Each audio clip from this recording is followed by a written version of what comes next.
I'm the one always reaching out to you, it's not always going to work. If I'm the one always trying to plan things, it's not always going to work. There has to be a balance.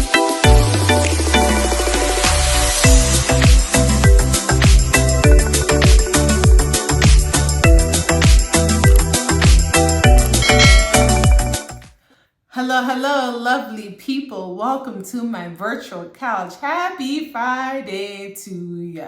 Okay, look, so I'm a little tired today. My child did not sleep, which means that I did not sleep. So I'm going to do the best I can with this video. Your girl is struggling. In my last video, I talked about postpartum psychosis. So hopefully you can check that out. And I also talked about postpartum anxiety and postpartum depression. So this is something that I noticed that I've been getting a lot of this in my sessions. And so I thought I should make a YouTube video about this. And this is about making friends as an adult. Look, I'm trying to position the camera because my bun is bunning and I had to redo the video because you could only see half the bun. So all right, let me get serious. Sorry, guys. Anyway, I noticed this in the beginning of the summer that people have just been feeling lonely and talking about like, how do I find friends as an adult? You know, it gets harder and harder as we age to form new connections. And I think I want to talk a little bit about why. So think about when you're like in grade school, elementary school, it's very easy to make friends because you have access to people, right? The opportunities are there. There's the playground, there's recess, there's class. You naturally are going to form friendships. High school, same thing, right? High school, you kind of narrow down your niche, right? So if it's sports, if it's, clubs, if it's, you kind of have cliques and groups of people. And then you notice that can translate into college. And even when you get into college, the access to people are there. You might form relationships and friendships based off your major because we're seeing the same faces over and over again. And typically, friendship in adulthood if you went to college, right? Usually after college, typically those are the people that are going to be in your wedding or are experiencing major life milestones, okay? Now, if you didn't go to college, you might still have friends from high school. Sometimes what happens in friendships is we connected in elementary, middle, high school. However, I noticed that our interests and lives are taking us in different directions and we might be outgrowing each other. That's something that happens very common as you become an adult. What we bond and what we formed an interest over, without the foundation of our friendship formed in high school, it's not sustainable for college or post-college, right? So sometimes you see that a lot. I noticed that as I've gotten older, I'm more looking at quality of friendship than quantity of friendship. Now, when you're in middle school, high school, you're thinking, how many friends can I have? Your worth sometimes is based on the amount of friends, right? Like now as an adult, if I have a dinner and it's with 3 of my girls, I'm great, Maybe in high school, I really didn't hang out like that in high school because my dad was strict. But maybe in high school, it's like, girl, you only had 3 people at your birthday dinner. Like you are not popular, right? That's kind of like the thing. But as we get older and as we go into the workforce, right, we are more aware of our surroundings and our trust level wanes. But what happens with that is that it causes people to feel more lonely and more isolated. Now we've also had C-19 and now it's even harder to build connections because now most people, right, are working remote. So whereas perhaps you might have formed a connection with coworkers, you might have seen your coworkers at the office or, out on the field, it may not be as much, connection anymore. So the reason why I think it's hard to find friends as an adult is now we have more responsibilities. We may have spouses, we may have, work, we may have kids, et cetera, et cetera. So the effort to put into friendships is greater, right? And sometimes people may not always have to put in the effort. Like I'm thinking about me and my friends. If we want to hang out, we have to plan in advance, right? Unfortunately, the hey girl, what are you doing Saturday? And it's Thursday. It's not as available as it used to be because now I have a child, I have a spouse. You have to plan everything. And that can kind of be difficult. So if you have a friend that's not on the same level, it can be kind of hard to maintain that friendship because you may have a friend that I don't want to plan a month in advance. I don't want to plan weeks in advance. I want to be able to call you and say, hey, what are you doing? So friendships kind of wane because both people may not always be putting the effort into the friendships, right? Also, as we form and as we get into adulthood, the trust for people also decreases, right? Now, when we're in middle school, high school, we may trust people more, right? But now with the way that the world is going, we may not trust people as much, right? It's more of a risk to bring somebody into your space, right? So what if I find this new friend and I bring that person into my space and they're not trustworthy and they may not show that they are a good friend to me? Now I've sacrificed my time, my energy into this person, and the recovery process is harder as an adult. And so that makes adults not really want to put in the effort to trust, right? And so sometimes as adults will hold on to old friendships because it's familiar and it's easier. But it may not necessarily be a good friendship, but because I know you and I'm putting quality into the length of time I've known you, I may continue to be friends with you even though our interests we've outgrown interest, okay? So I noticed that in my sessions, I've been talking a lot with people about where do you meet friends as an adult? For me, with my coworkers now, I don't hang out with my coworkers unless it's a work function. Now, when I was much younger and I was working, I would hang out with my coworkers. We would go to happy hour. We would hang out. But one thing that I've learned as an adult is I like the ability to separate professional from personal. I wouldn't say I have any friends at work, but I will say I have associates because I think that it helps to keep things professional. I remember there was a time at an old job, co-workers and I went out, right? And we had some drinks and we had a good time. But it was two coworkers amongst our group. It was a guy and a girl that something happened, and it got really, really messy and it got back to HR and that's where I learned my lesson. Like, okay, first of all, you have to be careful how you hang out with people outside of work because what happens outside of work does not stay outside of work. So I learned my lesson very quickly, but it got really messy and HR had to access all what happened. And I felt like it was very intrusive. Here I am hanging out with my friends after work and now HR has to be involved. That I think was the turning point about just as nice and as cool as my coworkers are, I gotta separate that. Now, I might hang out with my coworkers now if there's something that's a work function. So like, for example, my coworkers and I, we went to a baseball game because it was a team building activity. So I only hang out with my coworkers now if there is a purpose, but only because I think that the lines can be blurred very easily, right? So let's say if you don't have the option of work to meet people, right? And there's some people that are fine. There's some people that are like, you know what, I'm cool making friends at work and it doesn't interfere with my work and I don't see it being messy. That's completely fine, So I've been talking to my folks in sessions about where to meet friends. And the first thing that I say is go look back at your old friends. Are there old friends that you perhaps have disconnected with that you need to reconnect? Perhaps you're friends on social media, but distance and circumstances have, separated you two. Is that a friendship going back and revisiting? Sometimes it is, sometimes it isn't.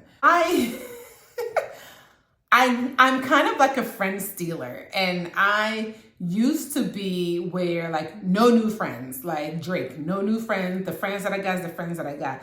But now that I've gotten older, I've kind of like stolen friends, meaning like, we're not in high school, you don't steal friends, but like somebody might bring a friend to an event that I'm hosting, and I might just automatically say, hey, I like you, let's be friends. Actually, some of my friends now have been friends of friends, and we're all cool. We're all mature about it. We're all cool.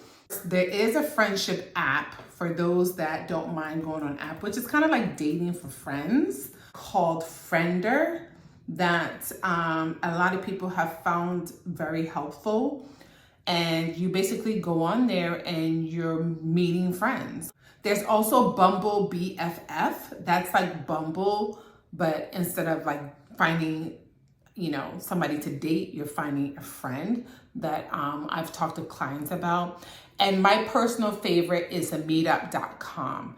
I used to do meetup.com. The original Meetup used to be if you were new in town and you wanted to meet people.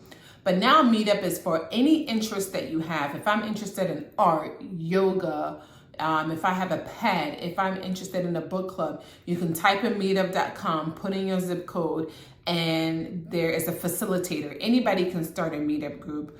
That's one of a really good resource that I often refer to my clients.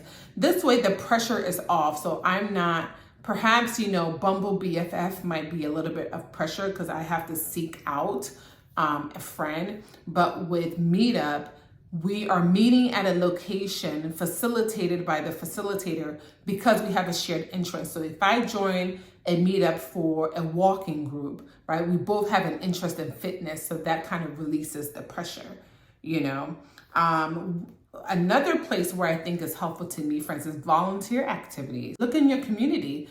Where are there areas where you can volunteer your time? That's where you can meet people that have the same charitable interest as you. And if you're interested in sports and now high school and college is done, but you are still interested in sports, join a sports league. Join a Meetup group for a sports league. I have found that meeting people of common interest makes it easier. For example, in the Zumba class that I used to go to, I found a lot of really cool people. When you're attending the same fitness classes over and over again, you see the same faces, you become familiar, and eventually strike up a conversation. But I also challenge my clients to challenge themselves, which is whenever you're going to a new activity, find one or two people that you can strike up a conversation. You never know until you take that risk. Now, yes, rejection can be hard, but you got to think about taking the risk. You have to start from somewhere. You have to be comfortable stepping outside your comfort zone. And it's not easy, but it's not impossible, right? Especially if you're an introvert. When you're an introvert, making friends can be hard. So that's why having things like Meetup, a workout group, putting yourself in an environment where the work is already done for you, right? So if I'm going to a Zumba class and I'm an introvert, we already have a common interest, right? So we can even talk about the Zumba class after class. Hey, so do you come here often? How did you like the Zumba instructor? What other classes did they teach here? It releases the pressure of you feeling like you have to perform. If you are a parent, think about the interaction that you have with your child's school, the other school parents, the other school moms, the other school dads, right? There are opportunities for PTA meetings, or, we might be doing drop-offs every morning, so it's hard. So I'll take me, for example. So in my son's school, the moms and I have a group chat. So that's an opportunity to connect with each other. So we schedule play dates, we schedule functions. They might invite me to their kids' birthday parties. The next time my son has a birthday party, I will be inviting them. So that gives us an opportunity to get to know each other. Because we all have a common interest in our children. Our children are playing with each other. And one thing that I've noticed is that now that I'm connecting with the moms, because we have a WhatsApp group chat, now some of the moms have been sending text messages like, hey, are you guys interested in an adult-only get together? And a majority of the moms are like, yes, sign me up, because as moms, as parents, we need a break, right? So that's also another opportunity. I also I think now that I am an adult, I've been more open to meeting people. So like even my neighbors, like my neighborhood has a book club, and I don't read the book half the time, child, okay, because I do not have the time. But thankfully they don't judge, because not all the moms read the book. I go for the wine and the socialization. And it was my turn to host the book club, and we had a sushi night at my house where we made our own sushi. So, even being, now, let me back up. Sometimes being friends with neighbors can be tricky as well, right? So, sometimes you might have to set some rules and some boundaries, but so far the neighbors that I've gotten to know have been, they've been really cool. And sometimes they might have game nights at their house and things like that, so sometimes we're not looking at our own backyard, and I think that we should, because the opportunities to make friends are there. It's not as easy as when we were younger. I do acknowledge that. So I do acknowledge and validate my clients' feelings when they're like, I just feel like I try to make new friends as an adult, but it doesn't stick. And I try to acknowledge that it can be hard, but it's not impossible. Just to recap, meetup.com, Friender, Bumble BFF, volunteering. If you are a parent, connecting with other parents, neighbors, coworkers, if you are okay being friends with your coworkers. And you have to commit to effort. As an adult, a friendship is not going to be sustainable if you don't put in the effort. It has to be a balance. I can't be the one calling my friend all the time and my friend just whatever. My friend also has to be able to call. So you have to monitor that, right?